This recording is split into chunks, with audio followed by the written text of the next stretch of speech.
So we left off talking about the different way in which Moses wrote Genesis. Итак, мы с вами остановились на том, что говорили о том, что написание, то, как написал Моисей Бытие, отличается от других произведений.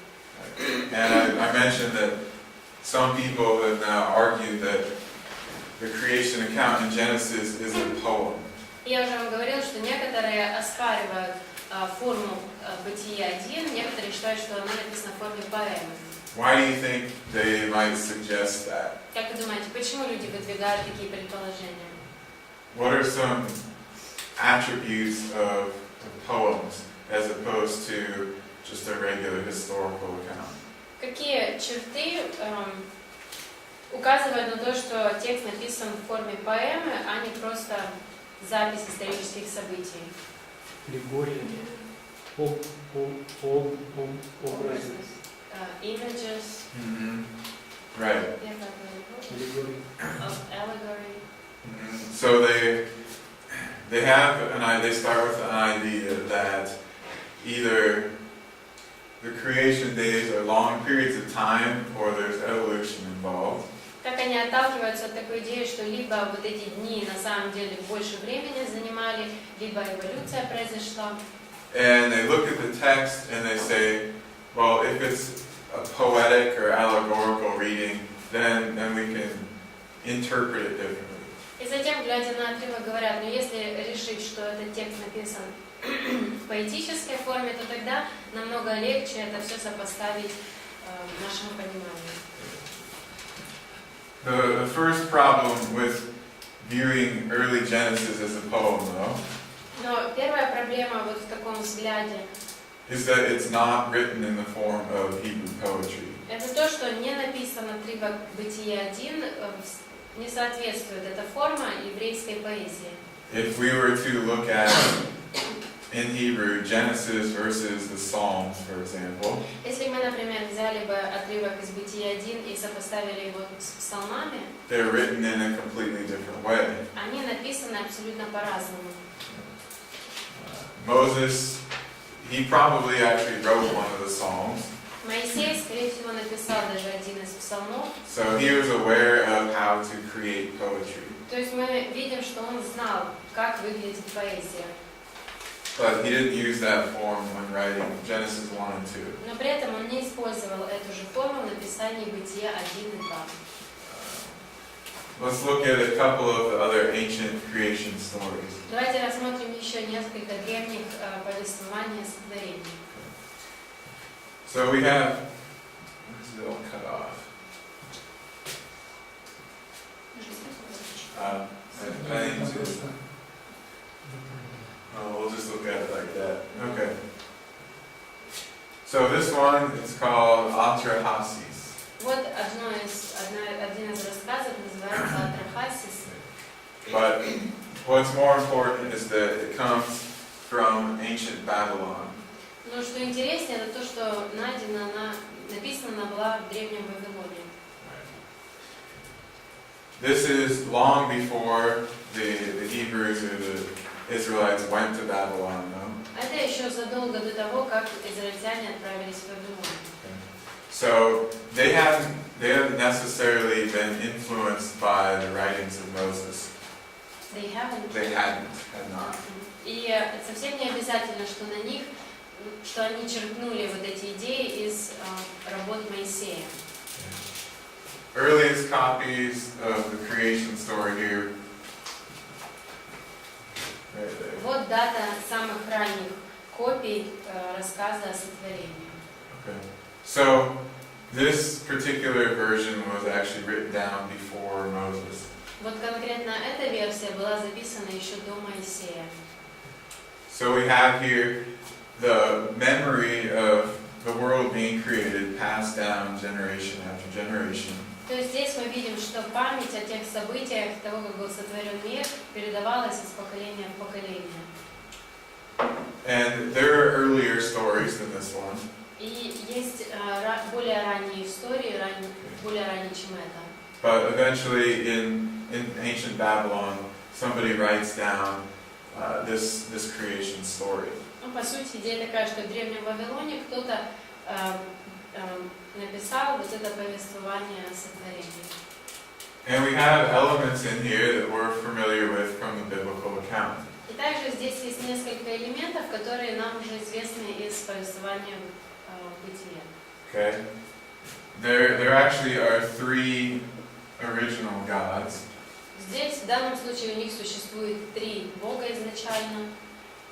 It's possible that this came from the idea of the Trinity. Возможно, три, потому что передавалась идея о Троице. They also have the creation of man. Также упомянуто сотворение людей. And in fact, there's possibly even mention of the creation of angels.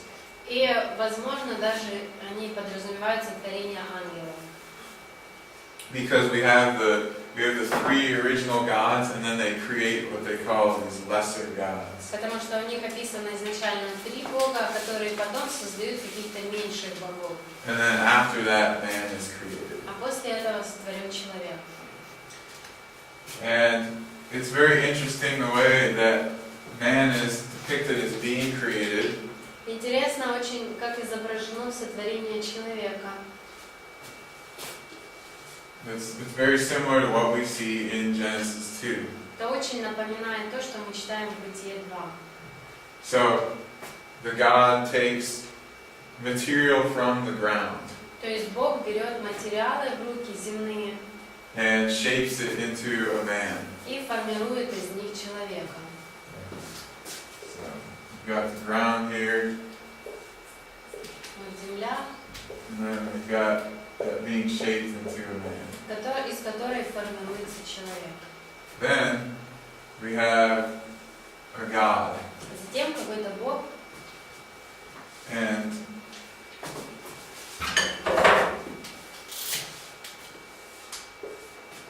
He infuses the divine blood into man. который помещает божественную кровь в этого человека. What's different here than the account in Genesis? Чем это отличается от Бытия? В Бытие был дух, There was spirit in Genesis. Yeah. Okay. So we have instead he's infused with spirit. Так, в Бытие Бог дух свой вдыхает в человека. So the concept though is similar. То есть концепция по сути похожая. They both are forming from the ground, И в том случае из земли формируется and in человек. both man is infused with something divine. И в обоих случаях в человека помещается что-то божественное. It's just that over time they lost the details here. Просто со временем они утратили какие-то детали. They understood more about flesh and blood than they did about spiritual concepts. Потому что о плоти и крови им было понять не больше, чем о духовных концепциях. But I think we could say that they recognized that there is something divine in man. Я думаю, что можем сказать, что они понимали, что в человеке есть что-то божественное. This relates to the idea of the image of God. И это тоже связано с идеей образа Божьего. We'll look at the image of God soon, but the image of God is it's not material or visual. Но мы скоро разберем с вами вопросы образа Божьего, но нужно понимать, что образ Божий это не что-то материальное, а что-то видимое. How do we know that? That we don't look physically like God? Куда нам это известно, что физически мы не выглядим как Бог? There's a passage in the Bible that tells us Есть в Библии отрывок, который об этом говорит. Что Бога никто не видел. Nobody ever saw God. Okay. God is spirit. Spirit, yeah, John 4:24. So, Иоанна yeah. 4:24. so if God is spirit, then He doesn't have this physical body. Итак, Бог есть дух, то есть вот такого физического тела у него нет. Right. So we know that the image of God is not 2 legs, 2 arms, and a head. Так мы знаем, что образ Бога не означает 2 ноги, 2 руки.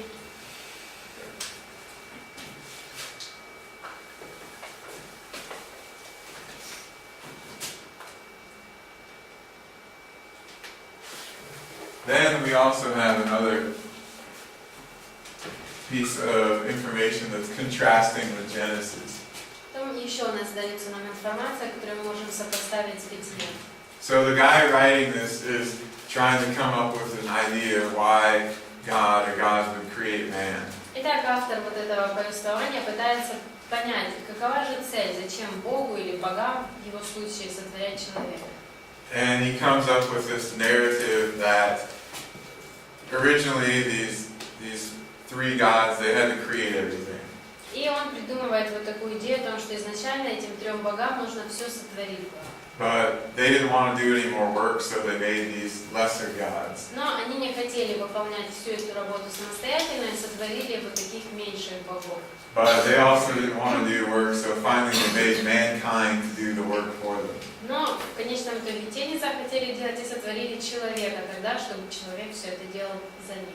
But that's not what we see in the Bible as the purpose for the creation of man. Но в Библии мы видим, что другое было предназначение сотворения человека.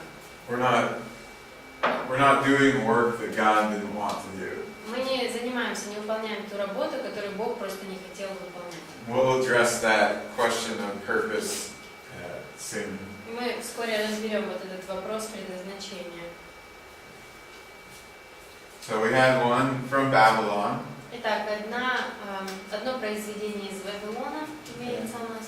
And that one actually, it's in a language called Sumerian. И записано на шумейском языке. Okay, and then this one comes from the same general area, but it's in a different language. А вот это произведение на другом языке написано, но оно из той же местности. It's in a later language called Akkadian. На аккадском языке, который был позже. So there are actually two different cultures writing down these myths. То есть, по сути, две разные культуры записывают вот этот миф. But they have a lot of the same content. Но при этом много схожего содержания. This one, our earliest documents are from 1000. Самые ранние документы вот этого произведения 1000-го года. But based on the language, we think it's older. Но на основании языка, на котором написан, считается, что они позже были намного написаны. Sort of similar to what we see with the books of the Bible. Примерно точно так же, как с книгами Библии. Our oldest books of the Old Testament are from about 300 BC. Наши самые старые копии Библии Ветхого Завета примерно с 300 года до Христа. But according to the information that's in the Bible, we know that Moses wrote them about 1440 BC. Но на основании той информации, которая в этих книгах, мы знаем, что Моисей писал их еще в 1440 году до Христа. So the purpose of this creation story also is very different from what we see in Genesis. И цель написания вот этой истории мы видим тоже очень отличается от той, которую мы видим в Бытие. In the ancient Near East, each major city had its own patron god. На Ближнем Востоке, в древности, в каждом городе был свой какой-то бог, главенствующий над этим городом. In Babylon, it was Marduk. Для Вавилона это был Мардук.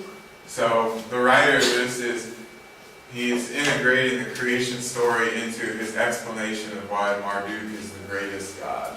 И автор вот этой истории, он пытается взять историю о сотворении и, используя ее, объяснить людям, почему Мардук самый величайший бог. He's not just trying to give a straightforward account of creation. Его целью здесь не является просто напрямую рассказать, как произошло сотворение. So his account is going to differ a little bit from someone who is stressing another pagan god. Таким образом, его повествование будет отличаться от повествования того, кто пытается сделать ударение на каком-то языческом боге.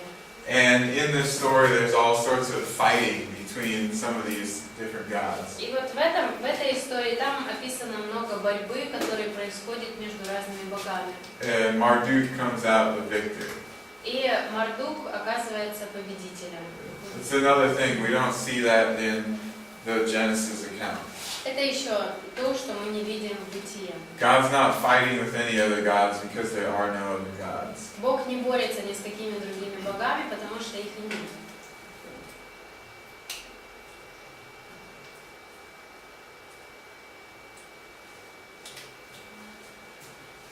Again, though, we have a few similarities. Опять мы можем найти несколько схожих. Okay, we have this time, we could call it the in the beginning time. Можно найти опять вот фразу, когда говорится в начале времени. And then we have these three main gods at the beginning. И в начале описано, существовали три бога. They're the creator gods. Это те бога, которые стали творцами. There's a separation of heaven and earth, Происходит разделение земли и неба, but they depict it in a very strange way. но описано это очень странным образом. One of the original gods Один из изначальных богов is cut in half. разрезается на две части. Okay. So two realms are then formed. И образуются два круга. So they had also, besides polytheism, they sort of had this idea of animism. What's an enemy? Animism, that the gods are in certain things. Итак, помимо политеизма, у них также присутствует идея того, что боги присутствуют в разных объектах. Like there's a god in the trees or in wood. Например, в дереве есть бог. We see these same kind of ideas even in tribal religions today. И даже сегодня в племенах, в их религиях разных можно найти подобные идеи. So people aren't really coming up with any new ideas. Так, по сути, люди не придумывают ничего нового. They just keep creating and recycling the same incorrect ideas again and again. По сути, они просто постоянно возвращаются к одним и тем же ложным идеям. Even evolution isn't a new idea. Даже идея эволюции не является новой. I'm sure you all know who Charles Darwin is, Я уверен, что все вы знаете, кто такой Чарльз Дарвин, but he's not the first person to come up with the idea of evolution. но он не был первым, кто придумал вот такую идею эволюции. Actually, a couple of thousand years before his time, there was a Greek philosopher who had the same idea. На самом деле, еще за 2000 лет до него был греческий философ, у которого была похожая идея. This story, we also have the gods, the lesser gods, and man. В этой истории тоже встречаются боги, потом меньшие боги и потом человек. Creation of man, same idea here. Опять присутствует идея сотворения человека. The ground and then infused with divine blood. Сначала он из земли формируется, и затем божественная кровь в него помещается. And these cultures were very into sacrifices, human sacrifices even. И также в этих культурах очень развито было жертвоприношение, и даже людей приносили в жертву. So they considered the blood to be something very special. И так они считали, что кровь была чем-то очень особенным. So they would emphasize that over the spirit. И они на этом делали больше ударения, чем на духе. And also their view of what God or God was is different than what we see in the Bible. И также их представление о Боге очень отличается от того, что мы видим в Библии. Their gods can be injured and die and be killed. Например, их боги, их можно ранить, и они могут даже умереть от этого. So they're not all powerful and eternal. Итак, они не являются всемогущими и вечными.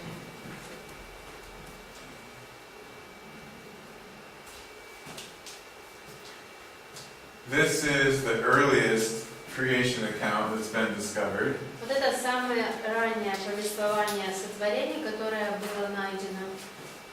It's very short because we only have fragments of it. Оно очень короткое из-за того, что у нас есть лишь часть его. But it goes all the way back to about 2250 BC. Но датируется оно аж 2250 годом до рождения Христа. Even earlier than the time of Abraham. То есть еще до времен Авраама. And I find this one very interesting because not only is it the earliest, but it's the most similar to what we see in Genesis. И мне кажется, вот это самое интересное, что оно не только самое раннее, но также оно более всего похоже на то, что мы читаем в Бытие. This is the fragment of it that we have left. И вот тот фрагмент, который нам остался от него. So notice a few things here. Итак, обратите внимание на несколько вещей. So there's a single God here. Здесь присутствует один Бог.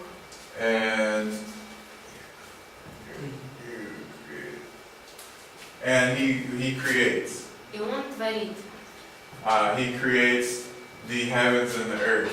Он творит небо и землю, And the sun. солнце, And the morning light. утренний свет. So very similar to the first few verses of Genesis 1. Очень похоже на первые несколько стихов Бытия 1. We don't know what other details were included later on because we don't have the rest of the document. Мы не знаем, какие детали дальше еще есть в этом повествовании, потому что нет полного документа. But what we see throughout human history is continual phases of increasing corruption. Но что мы видим в истории человечества, это то, что постоянно постоянно существуют фазы человеческого развращения, которые усиливаются с каждой фазой. Right. So we start here with Adam. То есть начинается все с Адама, And he knows the real story of creation. который знает настоящую историю сотворения. And yes, he sinned, but as far as we know, Adam wasn't an extremely wicked person after the fall. И да, он согрешил, но, насколько нам известно, он не был особо плохим, сильным грешником, не жил лишь сильно развратной жизнью после грехопадения. Is that how you spell Noah? Without Ное.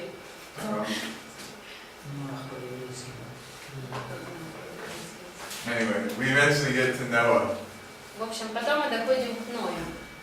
And by that time, most of the world is extremely wicked. И к тому времени мы знаем, что большая часть всего мира крайне развращена. Except for a very small remnant, Noah and his family. Кроме лишь небольшой группы людей, Ноя и его семьи. So God wipes out the evil. Итак, Бог уничтожает нечестие, зло, And they start over again. и начинается все сначала. But after a while, what happens? Но спустя лишь какое-то время что происходит? We have the Tower of Babel. Строится Вавилонская башня. And they're rebelling against God. И они восстают против Бога. They're trying to get up to the heavens, building this huge tower. Они пытаются добраться до небес, выстраивая эту огромную башню. Okay? And he spreads them out Бог их рассеивает, to disrupt this. чтобы прервать это. But then again, over time, people become corrupted more and more. Но затем снова мы видим, что люди больше и больше становятся нечестивыми.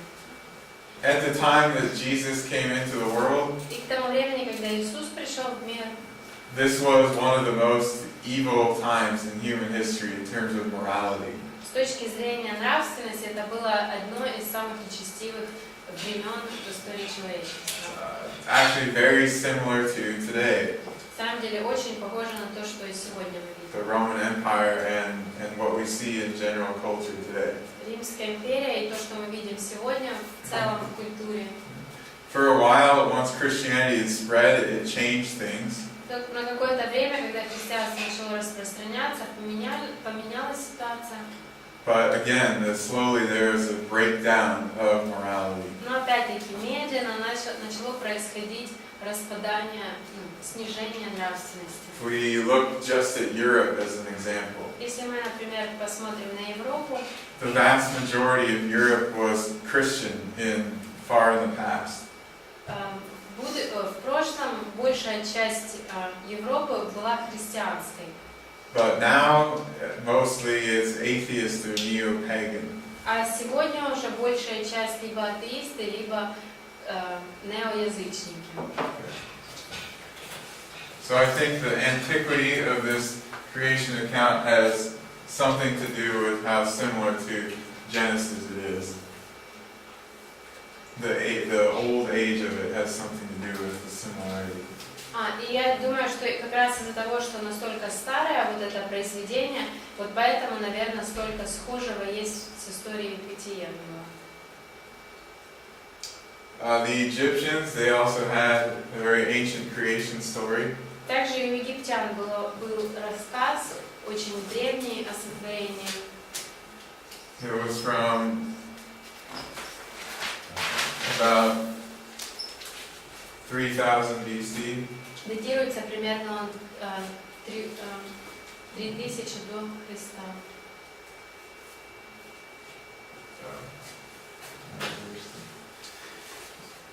And in this, there's a single creator God. И в этой истории тоже единственный Бог-творец,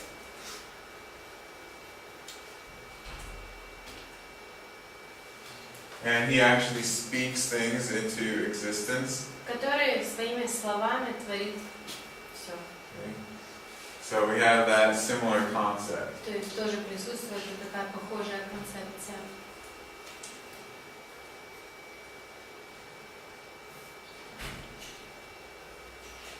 It talks about the soul. Упоминается душа. Okay? Death is the penalty for sin. Смерть является наказанием за грех. And he actually rests after creation. И тоже после сотворения он покоится. Okay. But we have a lot of differences too. Но тоже есть и много деталей, которые отличаются от Бога. Even though there's one creator God, there are other gods talked about in this story.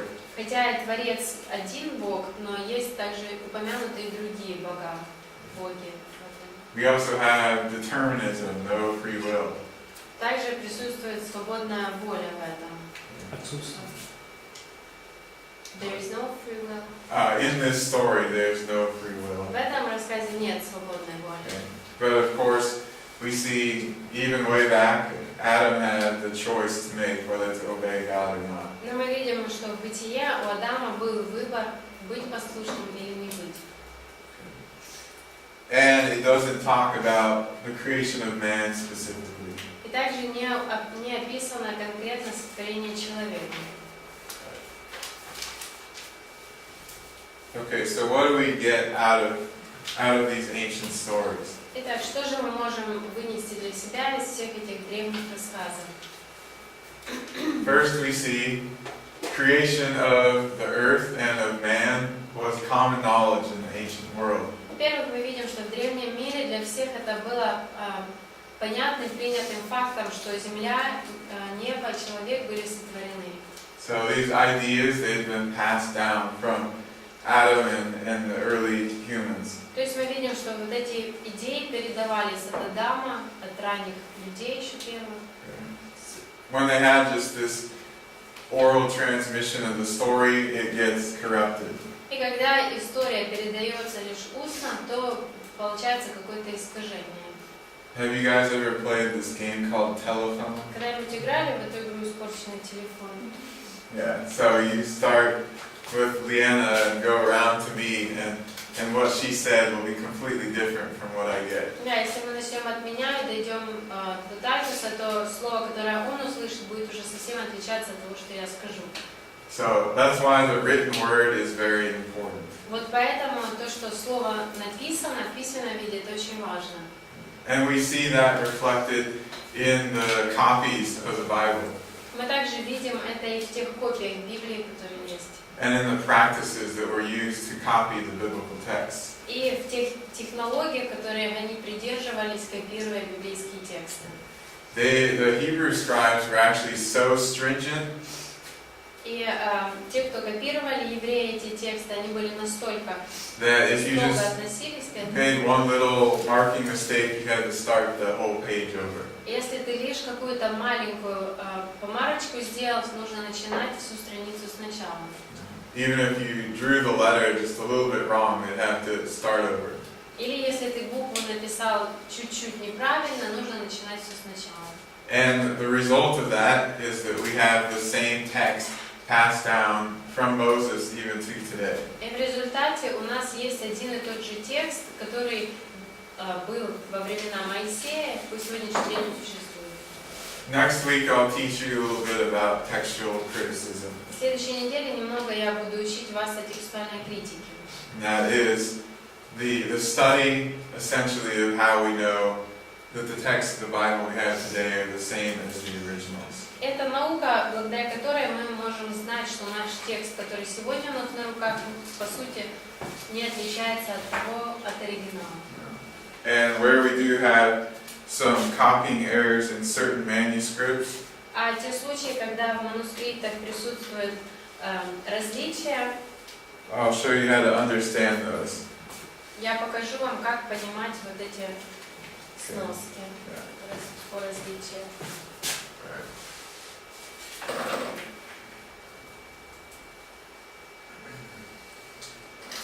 We also see a big contrast here between Genesis and all the other creation stories. Мы также видим большое отличие от того, что у нас в Бытие, и от того, что в Бытие с теми историями, которые в древнем мире были. And this is a good argument on its own for demonstrating the truth and the accuracy of the Genesis account. Это уже хороший аргумент, когда мы пытаемся показать точность и истинность записи в Бытие. Its uniqueness differentiates it from these other stories. Уникальность этой истории показывает отличие и отделяет его от всех остальных историй. For those of you who have had biblical archaeology with me, Те, кто со мной проходили уже курс библейской археологии, we looked at a lot of the evidence that shows the Bible as a whole to be accurate. мы с вами рассмотрели много доказательств того, что Библия в целом является точной. So we can look at the later books and say, well, we have all this evidence that they are correct, and therefore Genesis should also be correct. У нас есть доказательства того, что более поздние книги точны, и поэтому можем сказать, что и Бытие тоже будет точным. And then finally, what we have are these common memories of creation that were passed on. И также мы видим, что существовали воспоминания о настоящих событиях сотворения, которые передавались людям. But they took their corrupted or pagan theology Но люди брали свои языческие, нечестивое богословие, and they projected that theology into their creation stories. и они присоединяли свое богословие к вот этой истории о сотворении. What's a corollary or an example of that same concept today? Какой пример можно привести сегодня к подобному же процессу? Что сегодня тоже так, где так сегодня так тоже? What's a very typical worldview today? Какое сегодня очень распространенное мировоззрение?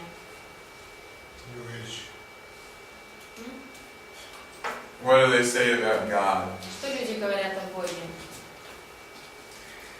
Что это какая-то сила выше разума.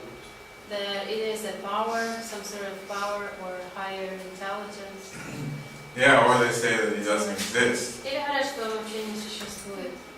So most, maybe not most, but a lot of scientists have a naturalistic worldview. Очень многие ученые придерживаются натуралистического мировоззрения. That there is no God.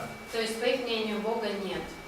Okay, so if they have a creation or an origin story, Итак, если у них if they write down a creation or an origin story, поэтому, если они пытаются объяснить историю сотворения, how are they going to explain the coming about of man?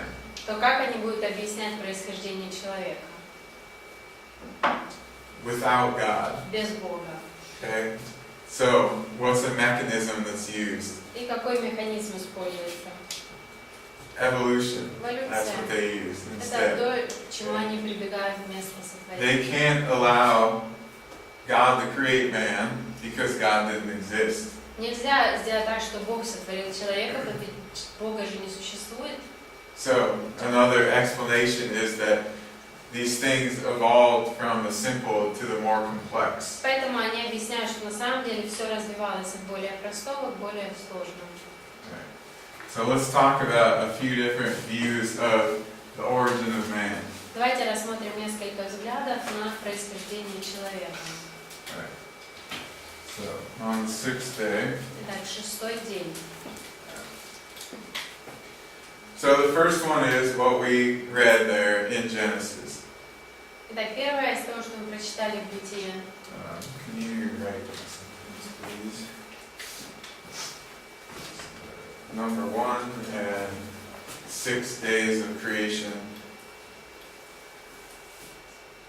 6 days of creation. Yeah. And then man created after that. So 6 days of creation, man created. Is it number 2? No, it's just underneath it. So I have to do it.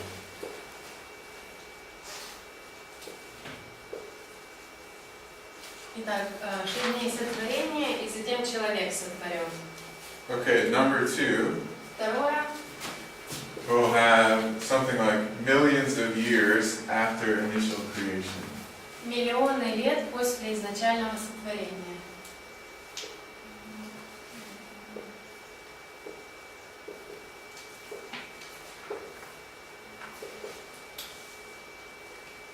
And then put 6 day in quotation marks.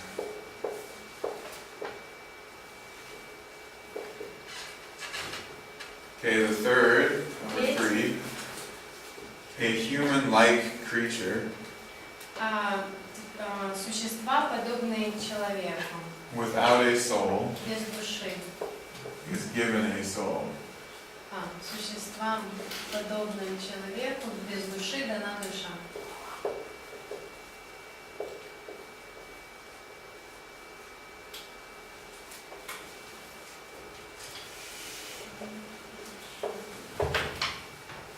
And then number 4, Четвертое. man evolved from simpler life forms. Человек эволюционировал из более простых форм жизни.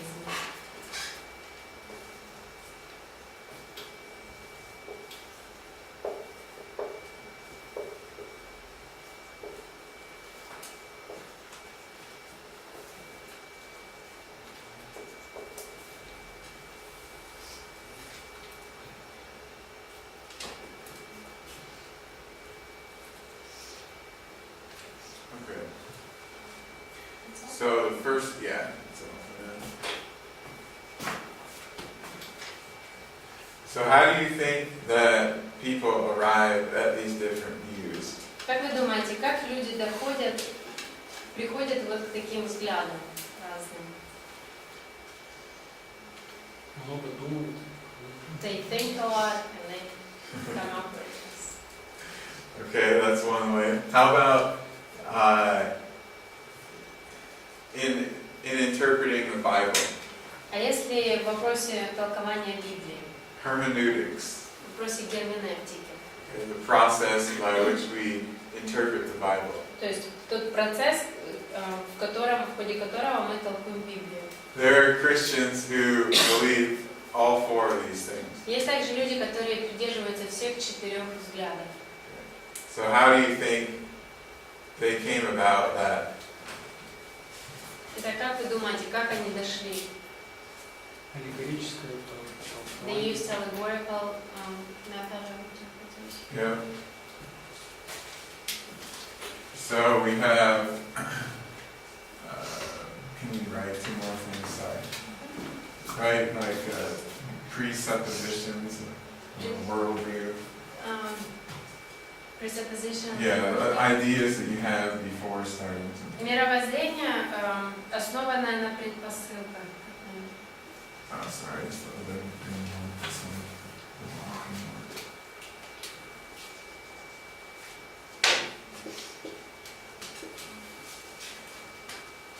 And пишу из предпосылок.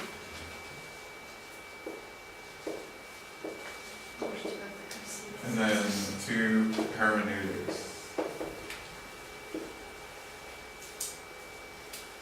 И второй герменевтика.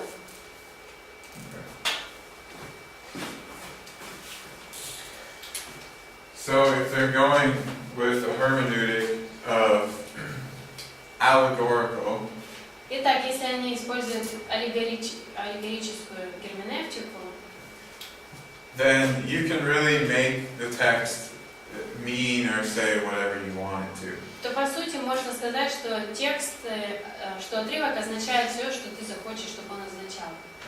So somebody who holds to this position, Так, например, человек, который придерживается вот такого взгляда, they're going to look at the creation account, он будет смотреть на рассказы о сотворении, and they're going to say that it just has a spiritual message within it. и скажет, что на самом деле в этом отрывке есть лишь духовное послание, They'll say духовная суть. that yes, there had to be some kind of start of something, and yes, God exists. И он скажет, что ну да, на самом деле было какое-то начало, Бог существует, But they'll say that God used evolution to create. но он скажет, что Бог использовал эволюцию для того, чтобы, так сказать, сотворить. And so Adam isn't actually a real person Итак, Адам на самом деле не настоящий in this человек view. в соответствии с вот этим взглядом. He just represents the idea of humans. Адам просто в этом повествовании представляет идею человечества. Why do you think they might take this view, even though if they're a Christian? Как вы думаете, почему человек, даже будучи христианином, может придерживаться вот такого взгляда?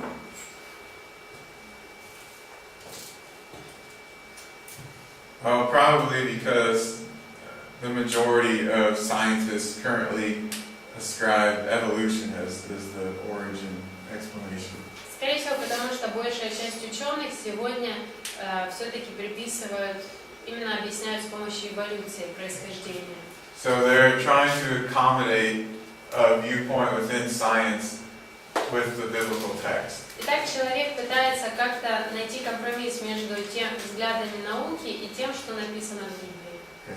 So they're not using a literal hermeneutic, they're accommodating a human idea and projecting that onto the text. Итак, человек не использует буквальную герменевтику и берет какие-то человеческие идеи и пытается их сопоставить с библейским отрывком. Now what about number 3? Как насчет третьего взгляда? So this one is similar to number 4 Эта идея похожая на ту, которая в четвертом взгляде. in that they would not say that Adam was just a created being in full right there from nothing. И сходство заключается в том, что они тоже не говорят, что Адам вот так сразу и был сотворен полноценным нормальным человеком. So in evolutionary theory, they say that mankind developed from from apes, basically. По сути, в теории эволюции утверждается, что человек развивался от обезьяны. Okay, so you've got this ape leaning over, Так, сначала была обезьяна, которая еще не ходила прямо, and eventually he goes into an upright walking form. и со временем она все-таки начала ходить прямо. And then they say А после этого утверждается, that once this creature developed physically enough like a human, что как только вот это существо физически достаточно развилось до уровня человека, then God breathed in the breath of life. вот после этого Бог вдохнул дыхание жизни. Okay, and this was Adam. И вот это и был Адам. Right. So this one is kind of in between the long days of Genesis and totally evolutionary theory. То есть вот этот взгляд как раз занимает такое промежуточное место между идеей о том, что длинные были дни сотворения, и полностью эволюционным взглядом.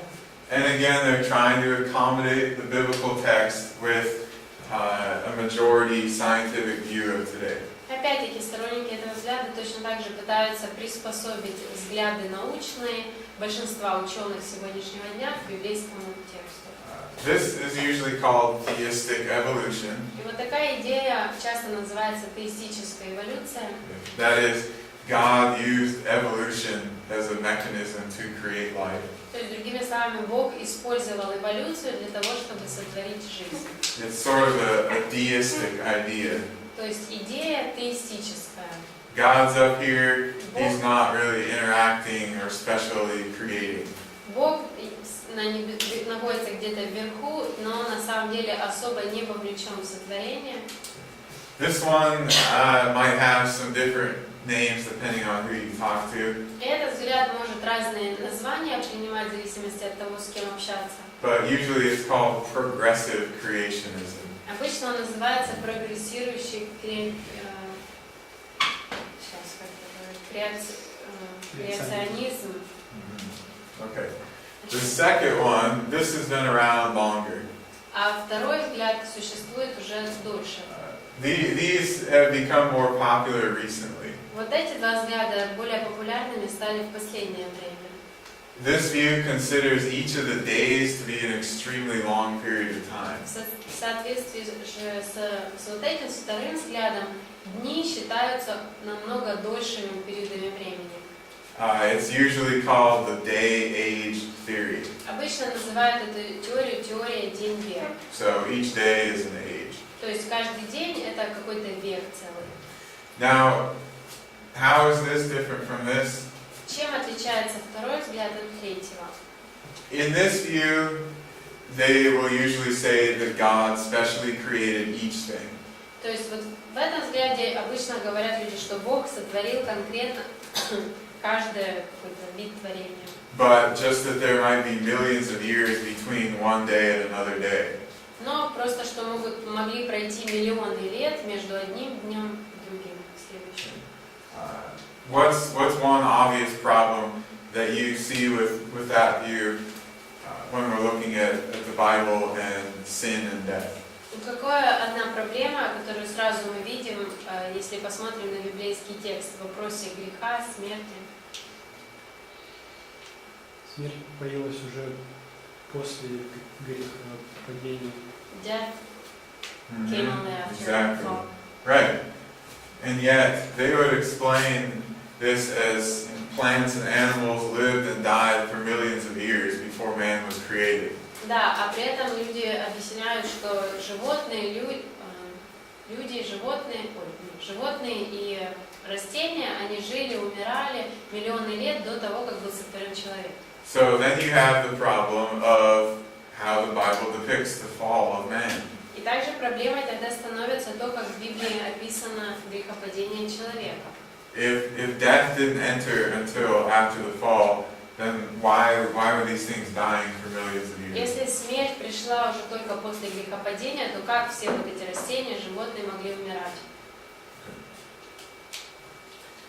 And we'll look at some passages in the Old and the New Testament that deal with some of these time issues also.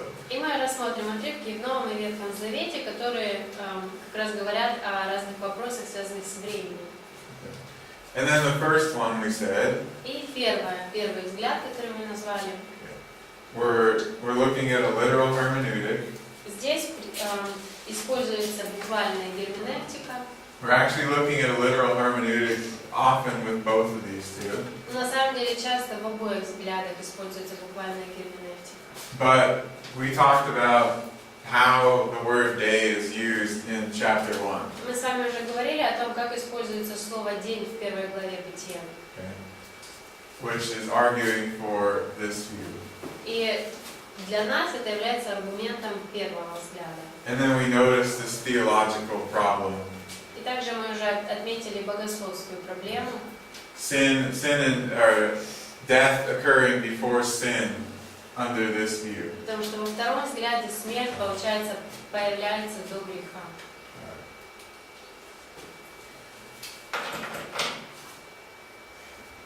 Any questions from the last hour? Есть какие-то вопросы по этому уроку? Есть вопрос. Шестой день творения, в этот 24-часовой период, надо было Адаму успеть еще всех животных назвать, прежде чем женщина была сотворена. So Adam had to name all the animals within 24-hour day, so that Eve could be created on the same day. Как это объяснить? How to explain that? Let's look at that. Давайте разберем.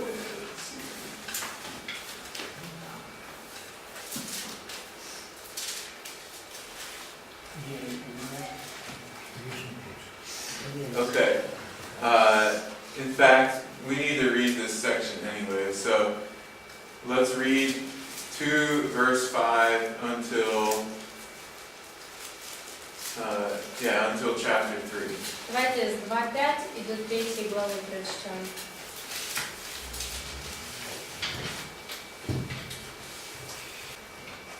И всякий полевой кустарник, которого еще не было на земле, и всякую полевую траву, которая еще не росла, ибо Господь Бог не послал дождя на землю, и не было человека для возделания земли.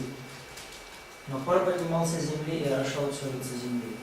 И создал Господь Бог человека из праха земного, и вдунул в лице его дыхание жизни, и стал человек душою живой. И насадил Господь Бог рай в Эдеме на востоке, и поместил там человека, которого создал. И произрастил Господь Бог из земли всякое дерево, приятное на вид и хорошее для пищи, и дерево жизни посреди рая, и дерево познания добра и зла. Из Эдема вытекла река, орошающая сад.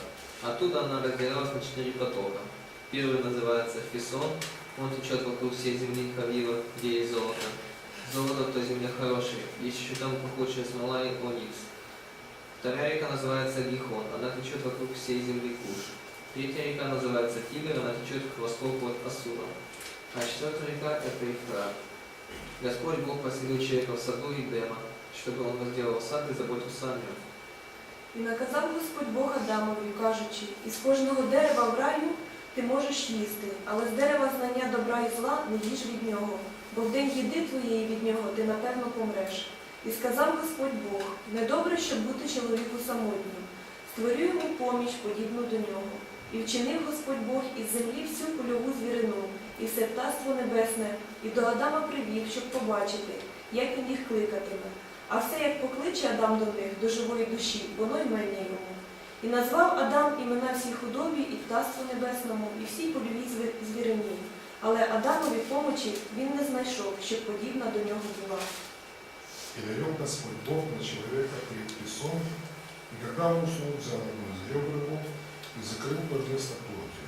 И создал Господь Бог из бедра взятого у человека жену, и привел их к человеку, и сказал человеку, вот эта кость от костей моих и плоть от плоти моей. Она будет называться женой его взята от мужа. Потому оставит человек отца своего и мать свою, и прилепится к жене своей, и будет одна плоть. И были оба наги, Адам и жена его стыдились. Alright. So first to your question. Итак, первый вопрос. Verses 19 and 20 in particular. Сначала по поводу вашего вопроса, 18 и 19 стихи особенно. So Adam's somewhere, he's in the garden. Итак, Адам где-то в саду. And it says that God brings to Adam И сказано, что Бог привел к Адаму, the beasts of the field and the birds of the sky. привел зверей и птиц полевых. Зверей. 19. The beasts, every beast of the field and every bird of the sky. 19, да, полевых зверей, птиц небесных. Okay. So Adam doesn't have to go searching everywhere for these animals, first of all. Итак, во-первых, Адаму не нужно идти искать всех животных. Second, we're not actually sure that this would have happened in one day. Во-вторых, мы не уверены, что все это произойдет в один день. We don't get a specific time in which Eve is brought about. Нам не названо конкретное время, когда Ева появилась. Maybe she was on the 6th day, maybe she wasn't. Может быть, она была в шестой день сотворена, может быть, нет. But let's assume that she was created, that she was made from Adam on the 6th day. Давайте предположим, что она была сделана из Адама в шестой день. So today, we have dogs, for instance. Итак, сегодня у нас, например, есть собаки.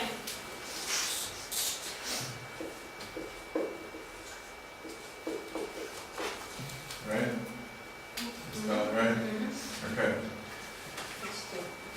And we have all these different breeds of dogs. И есть разные породы собак.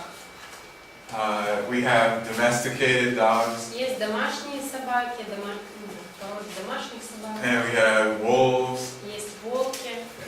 All these go back to one single canine creature. What's a canine? It's the species, or it's the kind В for a общем, dog. они все возвращаются к одному, как это сказать, в общем, они все составляют одно семейство общее, все к одному виду животных. So he names this one animal Caleb. И так он называет вот этого одного животного колледж. But today that would encompass thousands of different creatures. Но сегодня у нас под вот этим одним названием были бы тысячи животных. Okay, you can actually interbreed a little tiny dog with a big wolf. Можно даже скрестить маленькую собачку с большим волком. They're the same kind. The Bible calls them a kind. То есть это то, что Библия называет породу их, вот это один род. And the same is true for cats or felines. И то же самое касается и семьи кошачьих. So Рода кошачьих. he's also only naming these beasts of the field, these land animals, То есть он, по сути, называет только вот этих вот таких животных полевых and the birds in the sky. и птиц небесных. So he's not naming fish, he's not naming insects, Так etc. он не дает названия рыбам, не дает названия насекомым и так далее. Some biologists have done calculations and they think maybe there would have been about 3,000 different types of animals for him to name. И некоторые ученые исследовали, что у него, наверное, было бы всего лишь около 3000 животных, которым нужно было дать название. So if he's sitting there one day and God brings all these different animals to him, it might take him several hours. Итак, если он сидит и Бог приводит разных животных, может быть, несколько часов бы и ушло у него на это. But it's possible to do it in a day if we're restricted to that time. Но если все-таки мы ограничиваемся временем одного дня, то в принципе это возможно было сделать и за один день. And this concept relates to Noah's Ark also. И вот такая же концепция касается и ковчега Ноя. Because people often ask, how could Noah have fit all the different species we have onto the ark? Потому что люди часто задают вопрос, как это может быть, что Ной поместил в один ковчег все виды животных? But he didn't. He fit the kinds of animals onto the ark. Но на самом деле он не помещал всех животных, он поместил по родам, от каждого рода по одному. So, like one pair of dogs and one pair of cats. And Одна so пара forth. собак, одна пара кошачьих и так далее. Okay. Back to chapter 2. Возвращаясь к 2 главе, Go to verse 4. посмотрите 4 стих. Read verse 4 and then verse 5. Читайте 4 и затем 5. Вторая.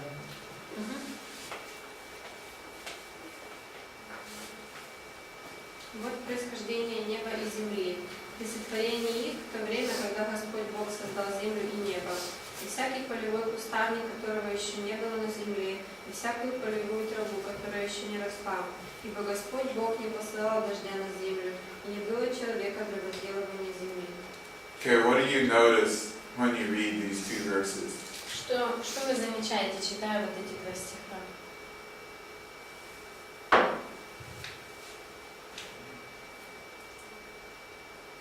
Еще человек не был создан. There was no man created.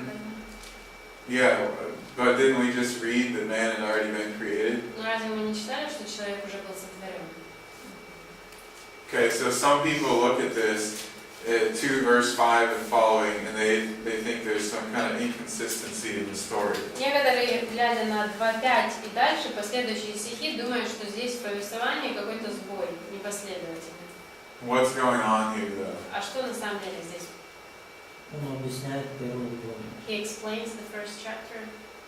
Yeah, he explains part of it, yeah. Ну, часть первой главы он объясняет. So 2 verse 4 is actually the end of the main creation account. Так, по сути, 2.4, вот там конец рассказа о сотворении. So when Jerome divided these chapters, he didn't always put the best divisions in. Итак, когда Иероним делал разбивку по главам, он не всегда удачно разбивал на главы. So when we start in verse 5, Так, начиная с 5 стиха, we're actually going back and we're looking now at the creation of the garden and then again the creation of man. мы, по сути, возвращаемся назад во времени, и он опять описывает сотворение сада, сотворение человека. So it explains that first we have a mist rising from the earth. Итак, сначала нам объясняется, что пар поднимался над землей, And we had the plants there, but they hadn't sprouted yet. и были растения, которые еще не произрастали, как сказать это. So God had created the plants, they hadn't bloomed yet. То есть растения Бог сотворил, но они еще не расцвели. Okay. And then He reiterates the creation of man И here. затем он повторяет, еще раз рассказывает сотворение человека. And He does this because now He's telling us that God put him in the Garden of Eden. И говорит, опять он объясняет это, потому что говорит здесь о том, что Бог поместил человека в Эдемский сад. So we're going from the general creation story Итак, сначала нам дается общая история сотворения, into the specific story about Adam and Eve in the garden. а затем он более конкретно рассказывает об Адаме и Еве в саду. Have any of you had discussions with people about the difference between chapter 1 and 2? Вам приходилось когда-нибудь беседовать с людьми из-за вот этих, по поводу вот этих отличий между первой и второй главой? No? Okay. I have. A lot of people have mentioned that to me. Ну, Where they see a perceived problem. я, например, общался много раз с людьми, которые вот для них это проблематично. Разница между первой и второй главой. I don't think it's very complicated once you look at it. Мне это не кажется особо сложным, если разобраться в тексте. But a lot of perceived problems with the biblical text comes when we just glance at it quickly. Но очень часто мы начинаем представлять какие-то проблемы, когда мы просто, не разобравшись с первого взгляда, Again, this goes back to hermeneutics. опять-таки это возвращается и к герменевтике. How we approach the text, how we look at the context, Нужно посмотреть, как мы подходим к тексту, как мы разбираем контекст, how we compare scripture with other как scripture. мы сравниваем одни отрывки с другими. Можна, будь ласка, точний переклад 5-го вірша, бо в українській мові звучить так, що взагалі не було рослин через те, що не було дощу. Could you give more literal translation of verse 5, because it sounds like there was no plants at all, because there was no rain. Бо тільки що було сказано, що вони були, але не цвіли. Because you just said that they were created, but they did not bloom.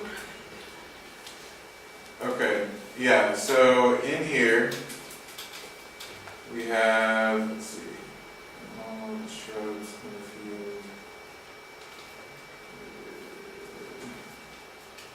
Семечко было в земле.